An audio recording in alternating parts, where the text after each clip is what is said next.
டேய் நம்மளும் ப்ராஜெக்ட் பண்ணலாமா? முதல்ல ரெக்கார்ட் பண்ணுங்க, அப்புறம் ப்ராஜெக்ட் பண்ணலாம். சரி, ஓகே. ஹாய், ஹலோ, வணக்கம், welcome back to our channel. நம்ம இந்த என்ன பார்க்க போகிறோம் அப்படின்னு பார்த்தீங்கன்னா, ஜிகிரு தோஸ்து மூவியோட ஸ்டோரி தான் பார்க்க போகிறோம். வாங்க வீடியோக்குள்ளே போகலாம்.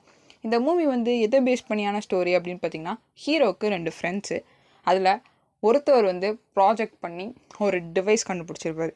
என்ன டிவைஸ் அப்படின்னு பார்த்தீங்கன்னா, டெரரிஸ்ட் ட்ராக்கர் அப்படின்னு சொல்லி ஒன்று கண்டுபிடிச்சிருப்பாரு. ஐ மீன் 500 மீட்டருக்கு பக்கத்தில் அந்த டிவைஸை வச்சா பக்கத்தில் யார் ஃபோன் பேசினாலும் இதில் டேப் பண்ண முடியும். அந்த மாதிரி ஒரு டிவைஸ். இன்னொருத்தர் வந்து சும்மா ஜாலியாக லைஃப் என்ஜாய் பண்ணிகிட்டு இருப்பாரு. ஹீரோ என்ன பண்ணுறாரு அப்படின்னு பார்த்தீங்கன்னா, அவர் லவ் பண்ணிகிட்டு இருப்பாரு. இவங்க 3 பேரும் ஒரு நாள் வந்து ஒரு ரைடு போவாங்க மகாபலிபுரம். அப்போ வந்து ஈஸியாக ரோட்டில் வந்து ஒரு பொண்ணை வந்து கடத்திட்டு போகிற மாதிரி டெரரிஸ்ட் கும்பல் பார்ப்பாங்க. இவங்களுக்கு பார்த்தோன்னே இந்த பொண்ணை எப்படியாச்சும் காப்பாற்றணும் அப்படின்னு சொல்லி யோசனை வரும். அப்போ தான் அவங்க என்ன பண்ணுவாங்க, தான் ஃப்ரெண்ட் கண்டுபிடிச்ச கேஜெட்டை வச்சு அவங்க ஃபோன் பேசுகிறத வந்து ட்ராக் பண்ண முடியுமான்னு பார்த்து அதில் தெரிஞ்சுப்பாங்க. அதுக்கப்புறம் அந்த பொண்ணை எப்படி காப்பாற்றுறாங்க அப்படிங்கிறது தான் மூவி. இதே போல் இன்ட்ரெஸ்டிங் ஸ்டோரியோட மறுபடியும் உங்களை இன்னொரு வீடியோவில் சந்திக்கிறேன். Bye bye, thank you.